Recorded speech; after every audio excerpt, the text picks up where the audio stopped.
ETE Emetep Seni Senet Ankwas Jed Uncle Ja Seneb Dua Henu for listening. Give me just a moment. We about to get started, man. We about to we about to end the discussion on some of these characters, man.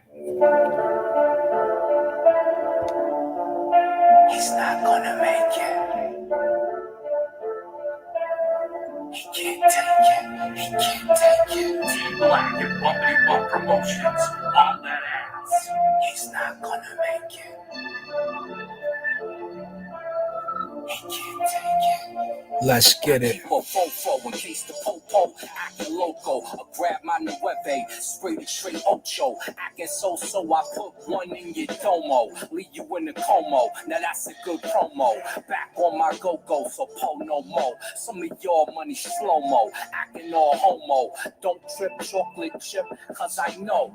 Even if you're Romo, I still support your rainbow. Y'all need a halo. Lay low. I'll put the banger on potato. Squirting out your Draco, connected like Lego. Lego my ego, before I get you missing. Carmen San Diego, charge you like Diego, wreck you like Mako. Take your chain, girl, watch, roll me to the Seiko. Shake you like Play-Doh, Uzi not the Draco. Bloody your face like a red tomato.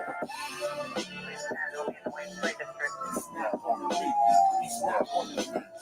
29213 18th Avenue South. He can't take it. He can't take it. Jennifer will speak with her neighbor.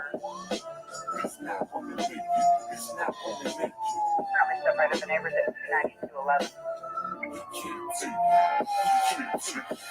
Knock, the big bad wolf, let me in. I'll blow your house down, I'm not your friend. All good things must come to an end. Tastes like cereal when I crunch your grin. I don't care your affiliation, you're a goner. You set your click crew or whoever wants ya. Tell them to send donations, cause it's starting when they see the front of your face on a milk carton. Now I got you screaming out for God like you need them. Till I pull my gun out, now you don't wanna meet them. Think of the beautiful pearly gates in the sky. You say you want heaven, but don't wanna die. I know a place where people can't hear shit. Chemical compounds for dismemberment. Acids decompose and won't leave a trace. The rest of your body will fit in a suitcase. He's not gonna make it. He's not gonna make it. 29213 18th Avenue South. You can't take it. You can't take it. Jennifer will speak with her neighbor. He's not gonna make it. He's not gonna make it. Currently step right at the neighbors at 29211. You can't take it. You can't take it. They can't take it, man. Y'all know what it is. Every time we get in the building, somebody pseudo cannot take it. They can't deal with it. They get mad. They angry. They upset. But one thing they can't do is disrespect the information yet. They still trying to do that.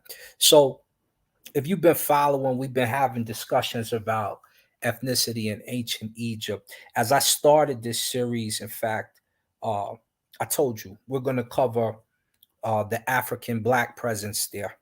We're going to cover the Persian and Arabian presence there. And we're also going to cover the Asiatic and European presence there. So all of that will be in the building shortly. What's up, brother Dasher Ab? I see you, man.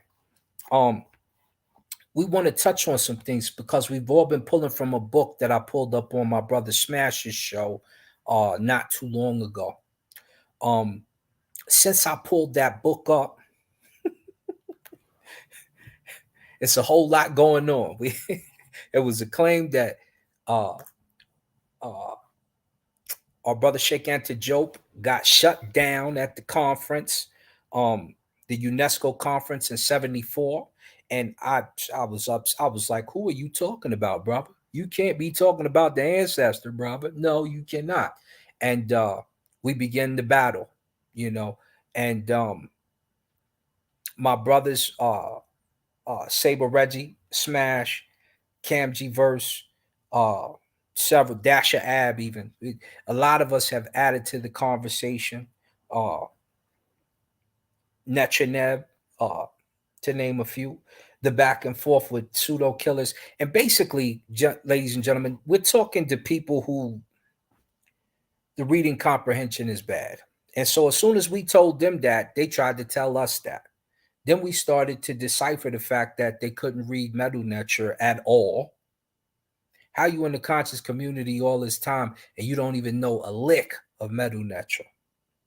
Then we started to decipher the fact that they didn't really comprehend the things that they were reading. I was on my man Chris MVP show. Shout Chris is in the fray too. Him and my brother Consul. Um, I was on his show and we covered DNA. One of the close friends of theirs, or who watches them anyway, she hopped on to confirm the things I was saying. She also sent me a DNA test. Shout out to her. Um, I'll be filling that out here shortly. This will be like my third DNA test. Because she runs an excellent company, so I want to make sure that she gets props.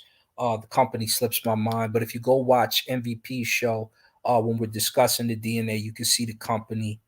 I went to a website, all the good stuff. But right now, we're going to cover this book. Now, one thing you know, if you come to this channel, you usually get all the good information first. You're going to be the one who knows before everybody else. And when I say it, it happens. Why? Because I'm well studied in this, right? We had a brother Corey uh from the PK group or whatever they're called, the pseudo keepers. Shout out to the pseudo keepers, the homies. Um, he challenged me on what I had, and I said, "Brother, I got certificates in this. Don't play yourself. Don't play yourself." Emitep, Ampu, Mdua, that's my brother right there, young priest, going to work with an excellent paper route. Um, and so right now it's time. It's time. My brother Neil Spite was like, "Yo, you gonna go in?" I said, "Yeah, I'm gonna go in further." My brother Haru asked me, he like, "You going in?" I'm like, "Of course, you know I'm about to go in. You know it's about to happen to these characters." Um, every time I do these, man, new information sprouts and comes about. Saber Reggie, excellent work on the Commit to You show the other night. Smash, excellent work the other night as well. He did the show, and then we got into a discussion. Shout out to Chris Withers. Everybody who's doing the work with this. Shout out, I think of my brother Smash right there. So we about to go in for a hot second. You know my show. It don't be a billion people when I first do them. It be a couple hundred later, sometimes a couple thousand. Uh, But let's go in. Let's get into this book a little more because there's a couple things we're not really going over. And we need to just go over them so we can end the discussion entirely. So here's our brother Sonoran. We're just going to click on the pages with Sonoran's name. We're going to actually start on page 30. I want to jog everybody's memory. Smash, you'll get bored with this part because we did this already. But I just want to jog everybody's memory to what the discussion pertains of before we go into the rest of what they're saying on it. Because they're talking about Sonoran and they haven't even read his portion. But we haven't really got into what Sheikh Antijoke deals with initially. I believe you guys can see that pretty good. Let's start. Let's go. It says right here, we'll start right here. Nevertheless, in current textbooks, the question is suppressed. In most cases, it is simply and flatly asserted that the Egyptians were white, and the honest layman is left with the impression that any such assertion must necessarily have a prior basis of solid research. So, this is why the argument starts in the first place. Okay? They asserted that they were white, and we're going to see just how white they did that, right? So it says, let's skip down just a little bit. But there is no such basis at this as this chapter has shown, if you read that chapter. And so generation after generation has been misled. So Chief X, you already take the L. You already take the L, brother. You've been misleading the people The ancestors are talking to you. Many authorities skate around the difficulty today by speaking of red skinned and black skinned whites without their sense of common logic being in the least upset. So they're talking about black skinned whites. If you're black skinned, how are you white? What are we doing with that? Okay. So the Greeks call Africa Libya. This is another point. Remember, we had to tell this to our brother Garfield. He didn't believe, then we persisted to show.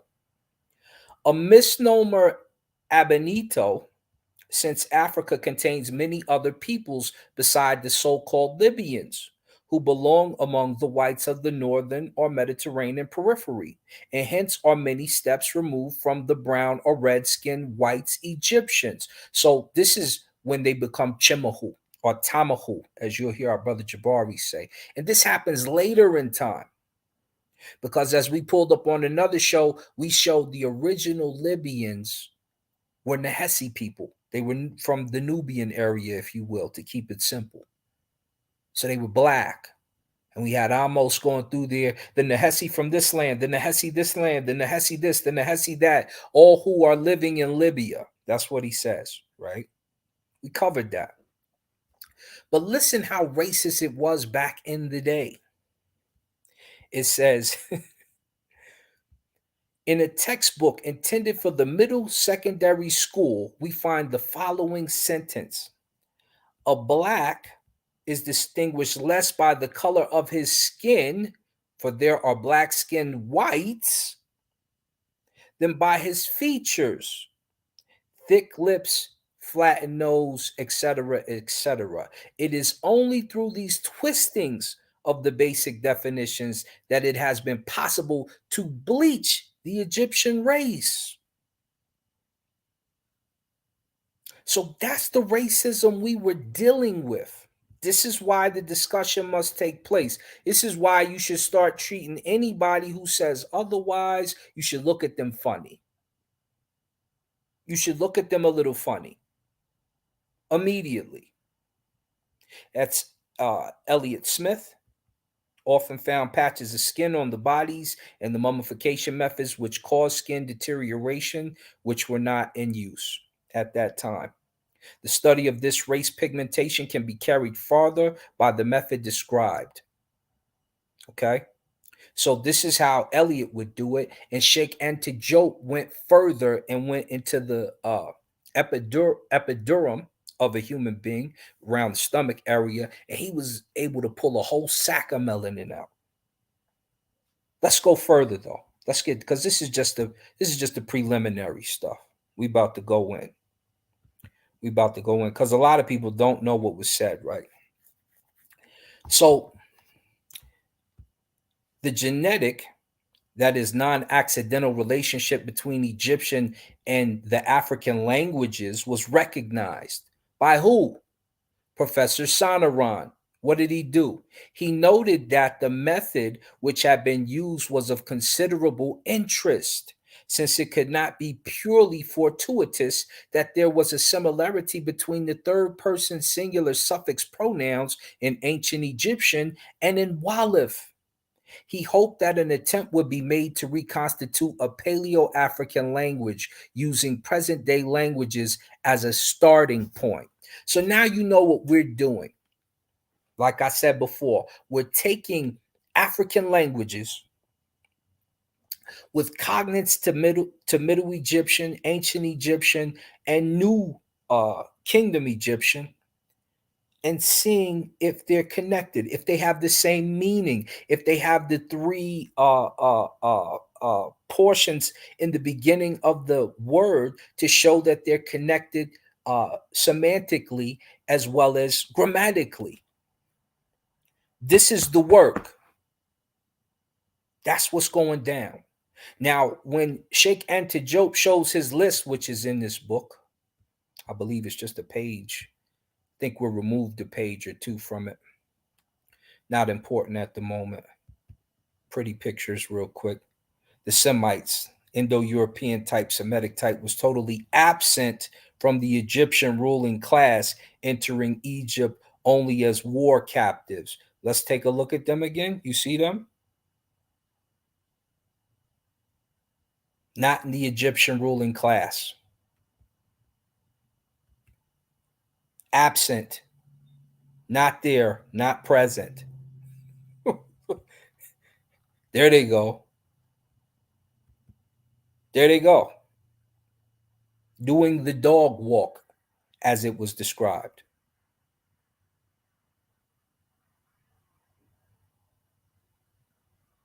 Okay? But we're gonna get in depth. We're gonna go. Look at that crown. Look at the crown on the brother's head. This is why I say they haven't read this book. If they did, they would know. Now I'm gonna skip ahead real quick. No, I'm not. I'm gonna keep working real quick. We're gonna keep working for a second. So everywhere it says sonoron, we need to know. We need to know what he says, right? Let's see. He says, similarly, the symposium rejected the idea that Pharaonic Egyptian was a Semitic language. So anybody saying this Semitic business and the Medu Neter are the same, the whole symposium rejected that idea. It says right here, similarly, the symposium rejected the idea that the Pharaonic Egyptian was a Semitic language. It's got to be African. It's got to be in the depths of Africa. So let me get that blue off of there. Turning to wider issues, Professor Sonoran drew attention to the interest of the method suggested by who? Professor Theophile Obanga, following Professor Jope when he presented. Egyptian remained a stable language for a period of at least 4,500 years. If the Egyptian Medu Neter was a stable language for 4,500 years, how old is the Egyptian language?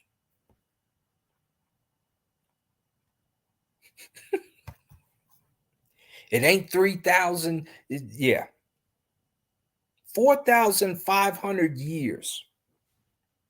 These are the small idiosyncrasies people miss because they're hung up on knowledge that is not fortuitous. It's not good.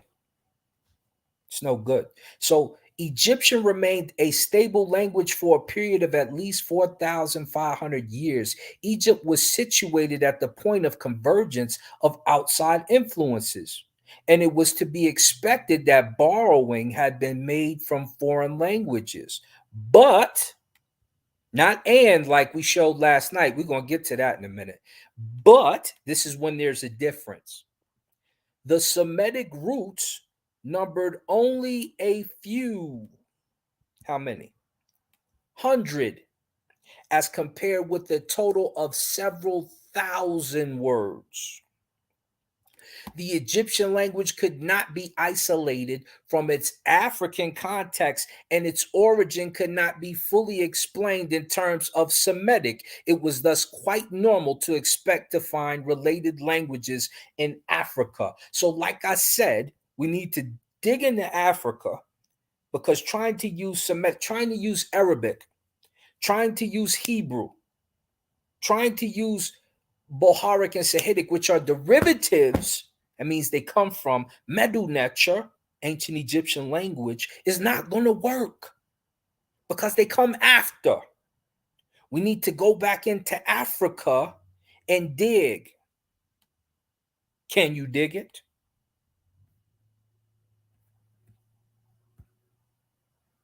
Then we started to get into these pictures. But we'll get to those in a minute. Let's go to 58. Let's hop. There goes Sonoran from France, who does some pretty excellent Congolese work, I have to get into. Let's see. Right here, I believe it is. Is it on this side or the other side? It's on that side, right over there. So, Professor Sonoran intervened in the course of a lively exchange of views of linguistic matters between Professor Abdullah and Jope. Professor Sonoran stated that we're going to get to what he said in a minute because he's going to clean it up for you. Let's go back over here to 75 because this is the sentence that we've been hung up on this paragraph right here. I just left you with a cliffhanger on that last page, but this is the one right here. This is the one we keep reading. Let me blow it up for you a little bit. It says a grammatical and semantic debate took place between Professor Jope on the radical, which he reads Kemet, derives from Kim, black, and considers to be a collective noun meaning blacks, in English, Negroes. And Professor Abdul Gadir M. Abdullah, who adopts the accepted reading of it, so he adopts the accepted reading of what Sheikh Antijope says. If he adopts the accepted reading of it as Kometi you, in translation as Egyptians, the plural of Kemeti, Egyptians, the Nisba form from Kemet, black land, Egypt, he agrees. The latter reading and translation were affirmed by Professor Sonoran. So Sonoran affirmed what was said by Professor Abdullah. These dummies said, "Oh, and see, it says, and see, and he agreed with the latter." No, duh, because the latter agrees with the first, doesn't he? This is what we are talking about: reading comprehension. Let's do it again. It says, This is what Sheikh Antijope says, right? He says a grammatical and semantic debate took place between Professor Jope on the radical, which he reads Kemet, derives from Kim, black, and considers to be a collective noun meaning blacks, in English, Negroes. Not but, see this word? This is and. Not but, like we read in the other sentence. This is and, meaning he's adding to what Professor Jope says. He says, and Professor Abdul Gadir M. Abdullah, who adopts the accepted, why is he adopting the accepted reading of it as Kometi you, in translation as Egyptians, which is the plural of Kometi, Egyptian. So you understand Kemet? Kim is a black. Kometi you means several people, not just one. The Nisba form, or the Nisba from Kemet, black land, in English, Egypt. The latter reading and translation were affirmed by Professor Sonoran. All Sonoran did in this instance is connect these two together concerning this particular discussion. But because you don't believe, let's go to what Sonoran said. Now we're going to hop back over here. We're going to get Sonoran's words instead of their words.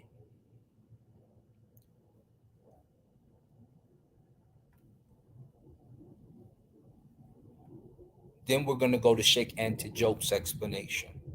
Professor Sonoran intervened in the course of a lively exchange of views on linguistic matters between Professor Abdullah and Jope. Professor Sonoran stated, see, now we go into what he says. Not what Sheikh Antijope said, not what Professor Abdullah said. Now we go into what Sonoran said. Stated, Professor Sonoran stated that in Egyptian, Kim feminine, Kemet, meant black. The masculine plural was Kemu, and the feminine plural was Kemet. The form Kometi you could mean only two things. What are those two things, Professor Sonoran? We don't need nobody trying to peanut gallery you because they don't understand what you're saying. those of Kemet, the inhabitants of Kemet, the black country. It was a derived adjective nisba formed from a geographical term which had become a proper name. So if it's an adjective, like we've been telling you guys the whole time, this Kim in the front, then it's describing the people. And if it means black, which they've all agreed upon, we're talking about black people from the black country.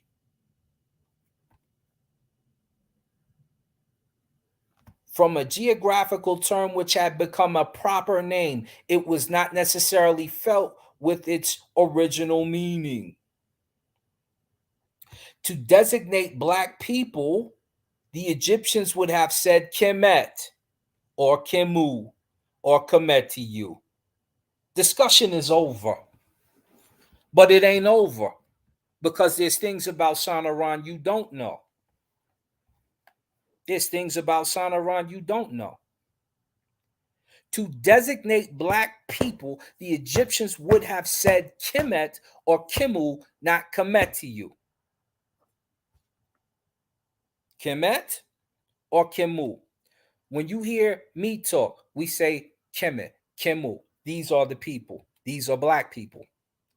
What does Sonoran say? This is Sonoran talking. To designate black people, the Egyptians would have said Kemet or Kemu. I bet you before we get off this stream, I'm going to pull up the dictionary and we're going to pull up Kemet and it's going to have people next to it. And according to Professor Sonoran, Professor Jope, only Professor Abdullah with the Kemetiyu alone, him and Jope agree there. Sonoran doesn't agree with the Kemetiyu. He agrees with the Kemu and the Kemet. Why? Because the same reason we've been telling you. In any case, they never use this adjective to indicate the black people of the African hinterland outside of Kemet. Now, Smash showed y'all that the other day. I'm going to just do you one further. What is this? The Priests of Ancient Egypt? By Sergei Sonoran. What color are the people on this book? I've had this book for years. For years. Digital form and the physical. The physical is in the storage. I borrowed this one for y'all. I could go right over here into my digital books and pull it out. Not necessary. We got it right here on the screen. What color are the people on that book? Huh? Let's go further. Let's go further. Sonoran. Who are we talking about? Who are we talking about? We talking about them Bantus, ain't we?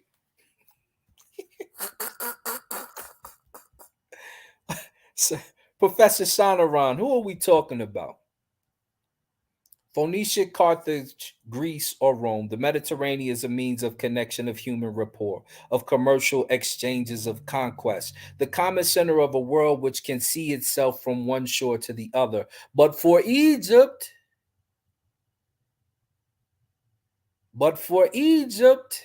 the sea marks the limit of a world, of an African world. Thus, the dreams of Octomeli or the Bantu philosophy carry precious elements which help us to understand better certain aspects of Egyptian religious thought. Who in the chat knows what a Bantu is? Shall we pull it up? I said, let me read it again. But for you, Phoenicia, Carthage, Greece, Rome, Mediterranean, he ain't leave none of y'all out. But for Egypt, the sea marks the limit of a world, of an African world. Thus, the dreams of Og Tomeli or the Bantu philosophy carry precious elements which help us to understand better certain aspects of Egyptian religious thought. Why can we connect more with the Bantu when it comes to Egypt than we can with the Amu, or than we can with the Chenahu? Or how come that's outside of Egypt, but the Bantu is not in philosophy? Let's look up what a Bantu is, just in case. Here, this is how you do it. Bantu. I'm gonna just you. Oh goodness, look at that map. I'm gonna just click on Wiki. We ain't even gotta. Usually, I go to a source. I've been using. Look at this. Where is this? Look at all this. This is below the equator of what you mostly call North Africa. Definitely below Northeast Africa. Who are the Bantu peoples? Talk to us, Wiki. The Bantu peoples are an ethno-linguistic grouping of approximately 400 distinct native African ethnic groups who speak Bantu languages. The languages are native to 24 countries spread over a vast area from Central Africa to Southeast Africa and Southern Africa. Knock it off, kids. There go my where I descend from. Divided into some 200 ethnic or tribal groups are found in the Democratic Republic of Congo alone. Individual Bantu groups have populations of several million. Rwanda, to Tanzania, Kenya, Burundi, etc., etc. Kosa, Zulu, Abantu. Knock it off.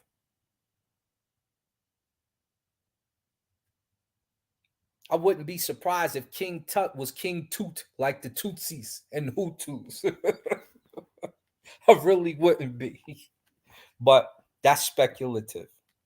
What we do know is that Sonoran confirms this. And this is Bantu area. All of this. The A, the B, the C, the D, the E, bull to me. Huh? I gotta go LL Cool J on y'all today. Is that what we gotta do? Huh?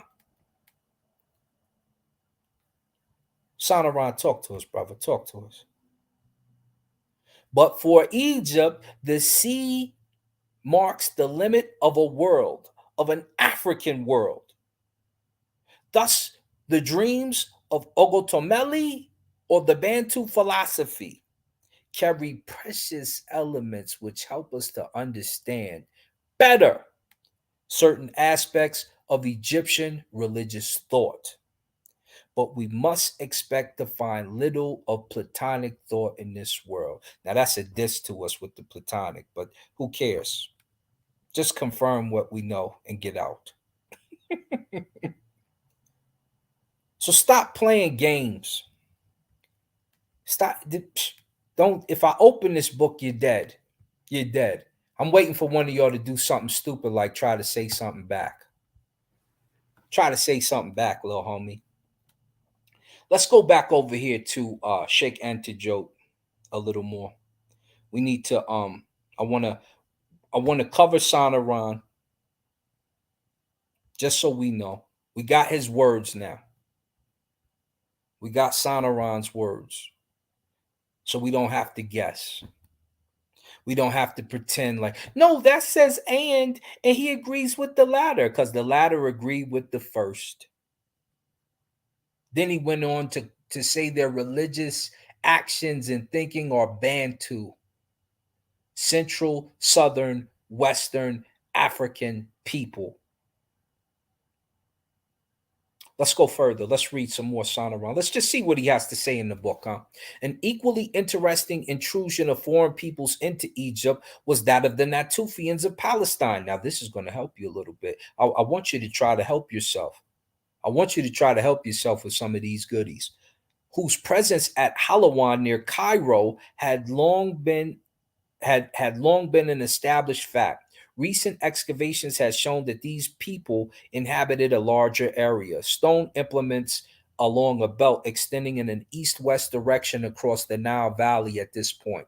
Professor Sonoran considered that, in view of this existence of chipped pebbles in the old Pleistocene strata, in that area of the Theban hills, basically, it could be inferred that human beings had inhabited the Nile Valley since very ancient times.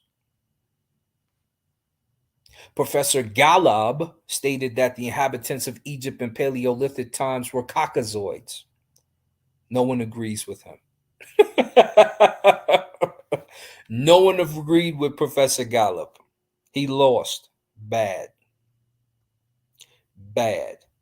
And he'll never come unprepared again, as we read on Sonetta's show, will he? Let's scoot over. Now, we were discussing the Remech term the other day, and you see it right here. I'm just going to cover it just because we're here. In Professor Leclante's opinion, the unity of the Egyptian people was not racial, but cultural. I always say this, and people like Chef, you get confused, you get lost, homie. Get your head out your hiney. Egyptian civilization had remained stable for 3 millennia.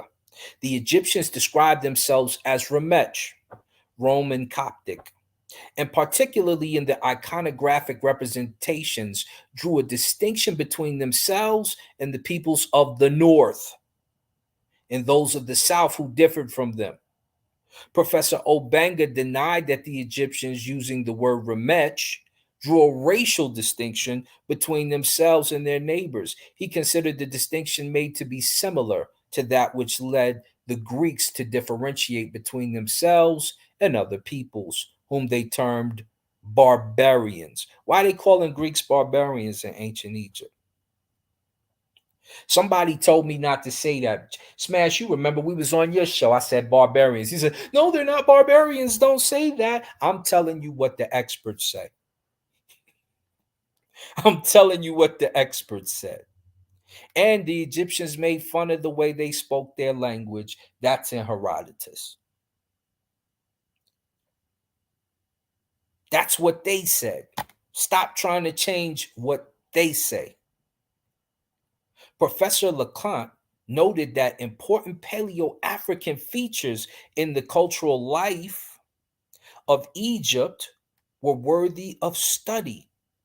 As an example, he mentioned the baboon, which was an attribute of the god Jehuti, Thoth, and the frequent appearance in iconography of panther skins as a ritual garment during the worship of Asar by Osiris Horus. In his opinion, however, the Egyptians whose civilization was culturally stable for 3 millennia were neither white nor Negro. So this is Leclante giving his opinion. He's saying it's a mix of both.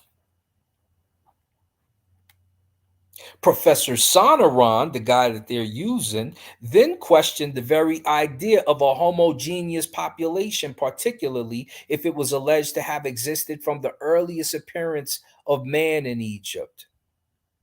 Let's go up top. Let's see what he says before we get into Sheikh Antijob's portion. Up to the pre-dynastic period, he considered that none of the evidence currently available gave grounds for doubting that the population of Egypt was mixed. So stop saying there was no black people there. We never denied that. We see the Ptolemies. We see the Amu came to visit, the Asiatics. We see Cambyses and the Persians are there. We see plenty of blacks. Stop trying to confuse the discussion. Stop trying to state that they weren't there. Stop trying to state this wasn't homogeneous to Black Africa, which is Bantu. And we covered where Bantu starts, and we can see where it transfers and travels to. We can see what it transcends. The conclusion of the experts who did not accept the theory put forward by Professor Sheikh Anta Diop and Obenga that the Nile Valley population had been homogeneous from the earliest times until the Persian invasion was that the basic population of Egypt settled there in Neolithic times, that it originated largely in the Sahara, and that it comprised people from the north and from the south of the Sahara. So when somebody tells you there's no sub-Saharan, when you can clearly see south of the Sahara, who were differentiated by their color, they need to knock it off. In opposition to this theory, Professor Diop and Obenga submitted their own theory to the effect that the valley was peopled uniformly by black people and that the movement had been from south to north. And as we study more, we can clearly see that that's the case. Let's go to Sheikh Anta Diop. Let's go to page 30, because I want him to lay it down flat for you real quick. I want him to lay it down flat for you real quick. Let me back up some so y'all can see. Just let me see real quick where we at. Then we'll scoot back in. Africa, Libya. Smash covered this already before. I've covered it on this channel before. He gives an example. Here it go. I don't know if you touched on this already, Smash. I think you probably have. I don't know though. I want to lay this out for the people. Saber Reggie, I know you pretty much covered this already as well, but we need to really cover this so that it's complete. This is Sheikh Anta Diop going in. The Egyptians as they saw themselves. It is no wasted time to get the views of those principally concerned. How did the ancient Egyptians see themselves? Into which ethnic category did they put themselves? What did they call themselves? The language and literature left to us by the Egyptians of the pharaonic epoch supply explicit answers to these questions, which the scholars cannot refrain from minimizing, twisting, or interpreting. The Egyptians had only one term to designate themselves. This is the same thing you're going to find in the dictionary. It equals Negroes, literally. Anyone who doubts that it says that, how did Sonoran tell you they would say the word black? Kemet. With the people. This is an adjective. He did not deny any of that. He confirmed it. What did Abdullah say?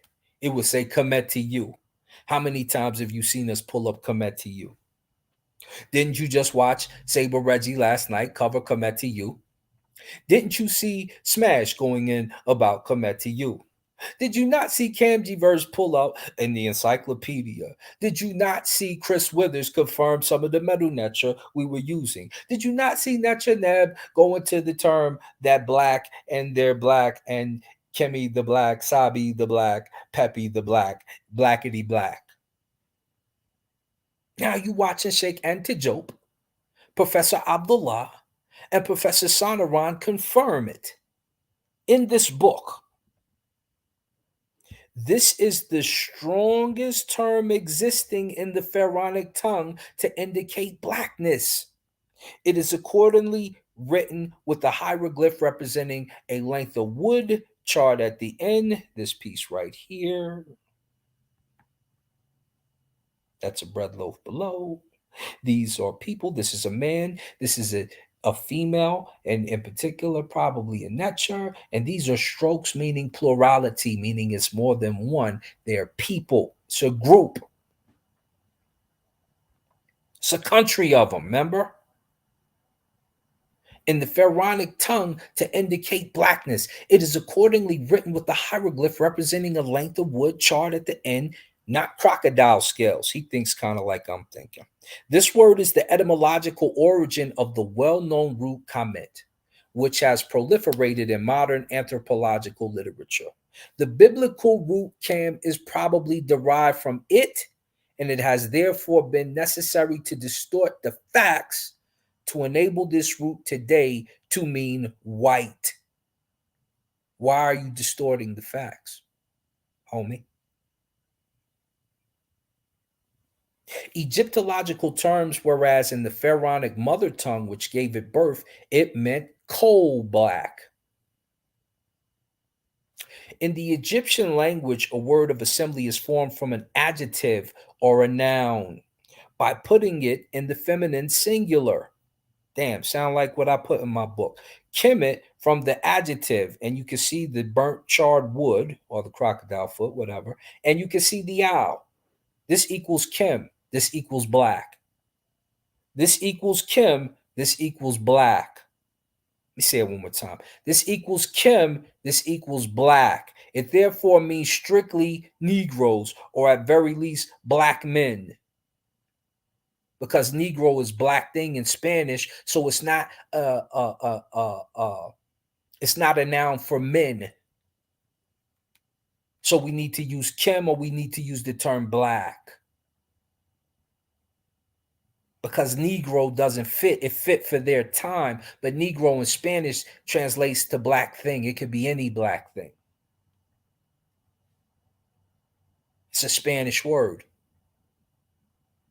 The term is a collective noun, which thus describes the whole people of Pharaonic Egypt as a black people. Who disagree?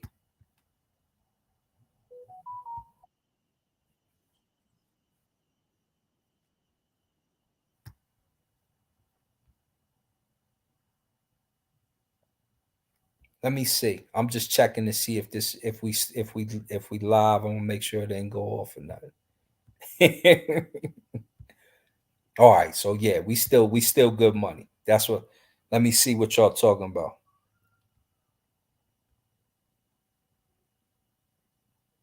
They sure didn't smash. They out their goddamn mind.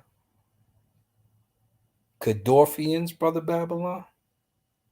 We might have to drop the link and let you explain that in a few, my brother. We still live. We still good money. Let me see.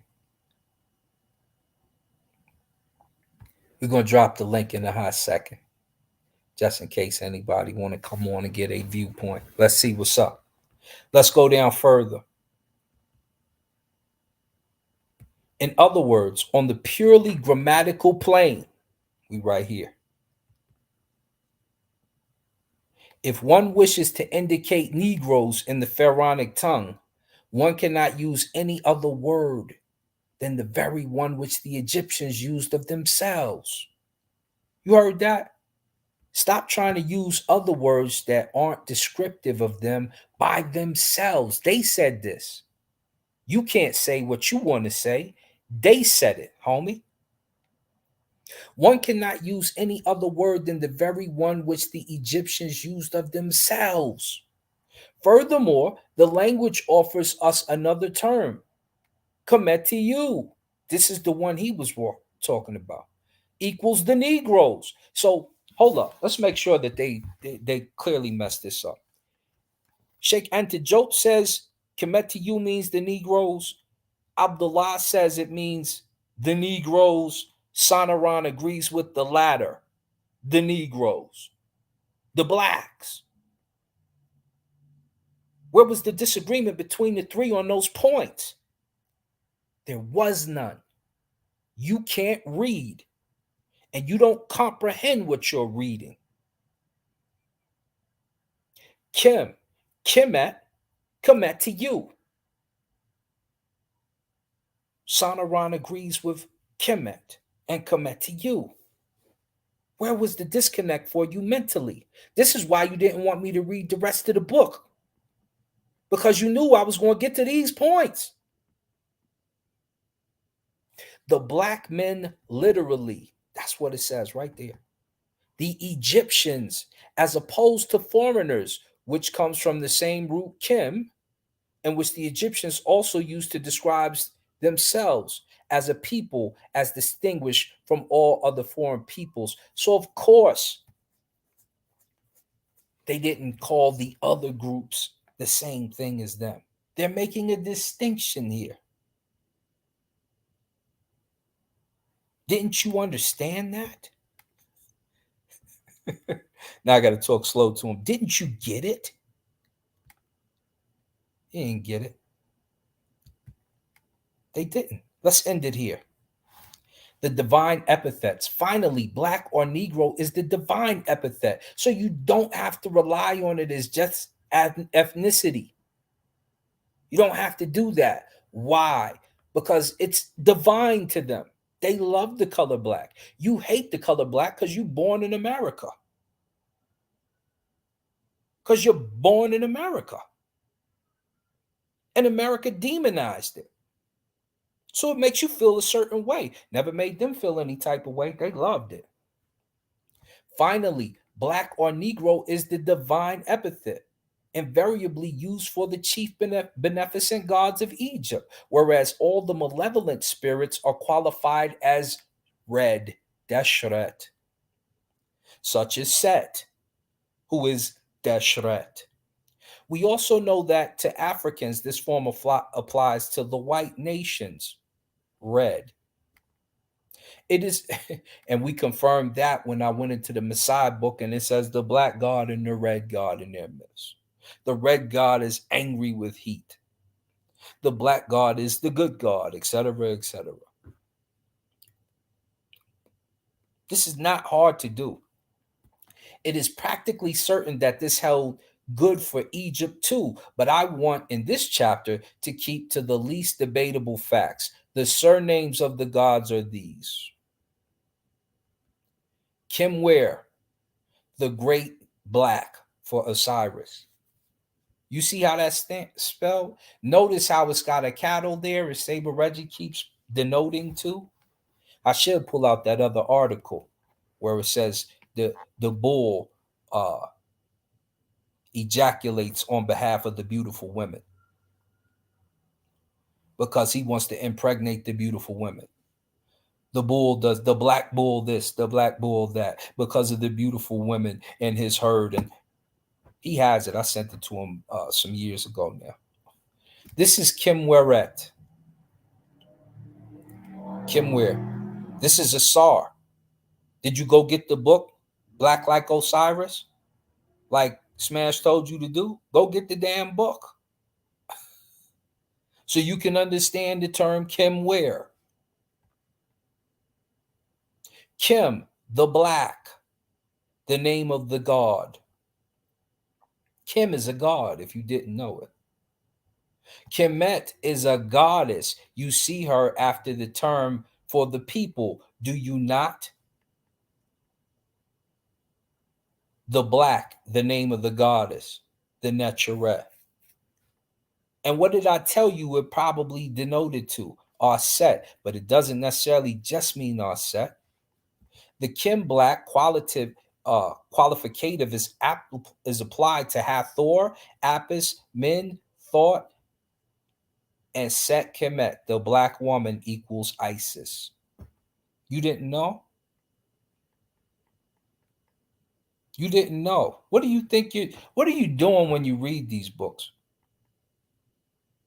On the other hand, Set, the sterile desert, is qualified by the term Deshret for red.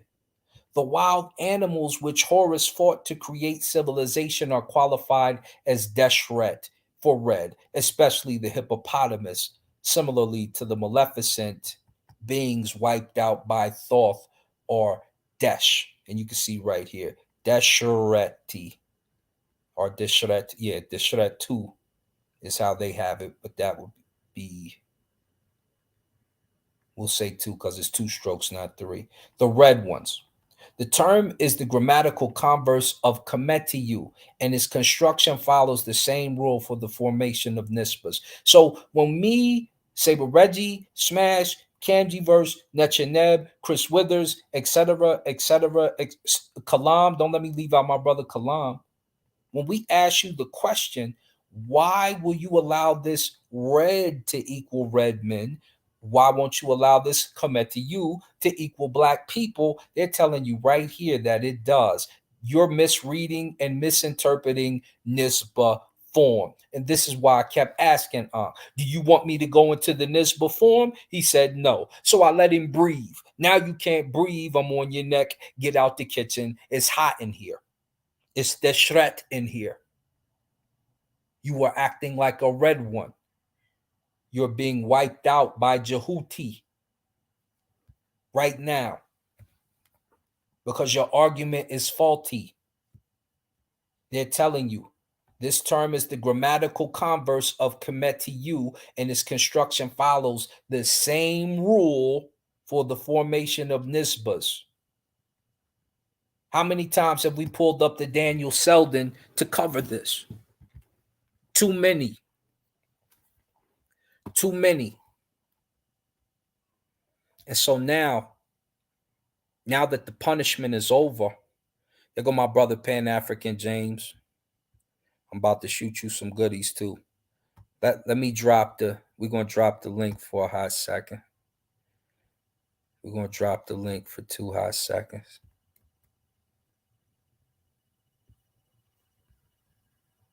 Because what I can't have is the faultiness. I can't have the faultiness. You're not going to disrespect the ancestors on my watch. So Babylon done. I think you saying what to a lot. Hop in here, homie. Hop in here, famo. Let's see what you're working with.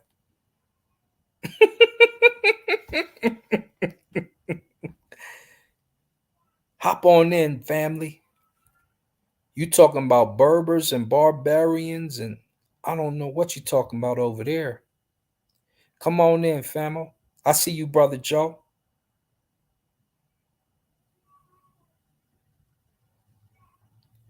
Bantu is in the area we showed. See, and this is what happens when you don't know what you're talking about. Like I said, it's just a matter of pulling up the Bantu map. And when you pull it up, it's a wrap. Yeah, he ain't brave enough to click that link. Don't click that link with no pseudo on this show, because we're going to talk. Y'all done seen how I done what's his name. So let's go look at that Bantu map again. Somebody said this ain't Bantu. I'm assuming you don't understand what Bantu is then, right? You didn't know this was the Bantu location?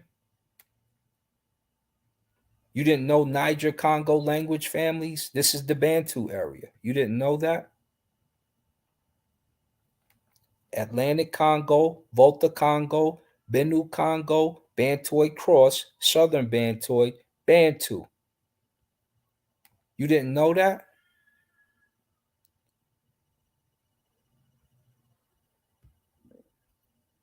You need to show us what you think Bantu is so we can see.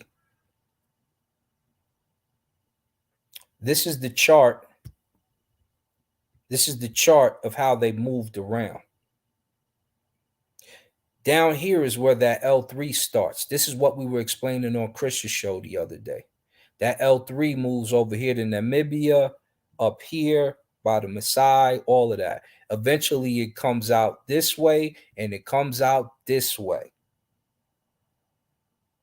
which is why you find your cultural DNA in other cultures, especially if you're a Khoi or you're a San.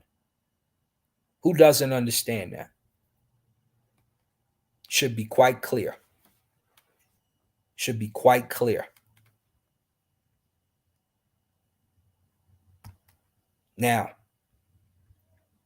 this one is going to be short because in a minute, let me get off my Facebook. My brother Babylon Dunn. You know how we do. You know how we do now. Look, I'm going to go shortly and we're going to do the presentation. Here, I'm going to get y'all ready. Similarities in the Netcharu and Jesus Biblical Mythos. We're going to talk about our set, Walking on Water. Uh, we're going to talk about a whole lot of comparative things and break it down, break it down, break it down. And with that said, Uncle Jaseneb, Dua Henu, remember who you are and be an Asar. Play that guitar.